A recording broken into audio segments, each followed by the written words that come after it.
हुन्छ अन्त्यमा पनि छौँ थोरै यो गेमभन्दा बाहिरको कुरा पनि गरौँ। सञ्जु विक्रम शाह जसले अहिले खुल्ला रूपमा नै भन्नुहुन्छ मलाई एकचोटि हराइसकेको मान्छेलाई फेरि जगेर्ना गर्नुमा मणिमुकुन्दको जति हात छ त्यो जतिको हात सायद अरू कसैको नि छैन भनेर खुल्ला रूपमा नै भन्नुहुन्छ। मणिमुकुन्द क्लबले त्यो सञ्जुको जति बेला गेम थिएन त्यति बेला दिएको साथ र अहिले सञ्जु जुन उचाइमा छन् यो दुइटालाई कसरी हेर्नु भएको छ? एकदम नै हामी सञ्जु भाइसँग म 7औं राष्ट्रिय गेम पश्चिमाञ्चल विकास क्षेत्रबाट खेलेको थिएँ पूर्वमा।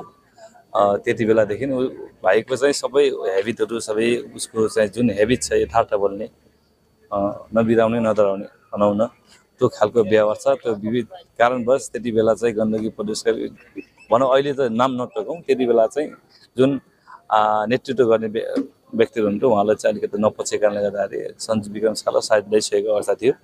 तथापि हामीले चाहिँ भलिबल क्षेत्रलाई भलिबललाई माया गर्ने भलिबल विकासको लागि चाहिँ अलिकति लागि पर्ने भएको कारणले गर्दाखेरि यी खेलाडीहरूलाई चाहिँ हामीले अस्ताना दिनुहुन्न है भन्ने उद्देश्यले भाइलाई चाहिँ पुनः हामीले क्लबमा आबद्ध गरायौँ र धेरै लामो समयसम्म चाहिँ क्लबबाटै प्रतिनिधित्व गरेर भाइ गेम खेले। अहिले तथापि अहिले चाहिँ गण्डकी प्रदेशको नेतृत्व गरिरहेको छ। एकदम खुसी छौँ हामी पनि, किनभने एउटा प्रदेशले पहिला चाहिँ लात हानेको व्यक्तिलाई अहिले पुनः त्यही प्रदेशले चाहिँ एउटा नेतृत्व दिँदाखेरि हामी त अवश्य नै खुसी हुने कुरो हो होइन। त्यही कारणले गर्दाखेरि कमसेकम हामीले एउटा भाइलाई सञ्जु विक्रम जस्तो भाइ जस्तो होइन अन्य धेरै भाइहरू छन् जसले चाहिँ हामीले चाहिँ एउटा अवसर दिएका छौँ। तिनीहरूले चाहिँ पक्कै पनि यो हामीले दिएको अवसरलाई पक्कै पनि सम्झिरहनुहुन्छ जस्तो लाग्छ।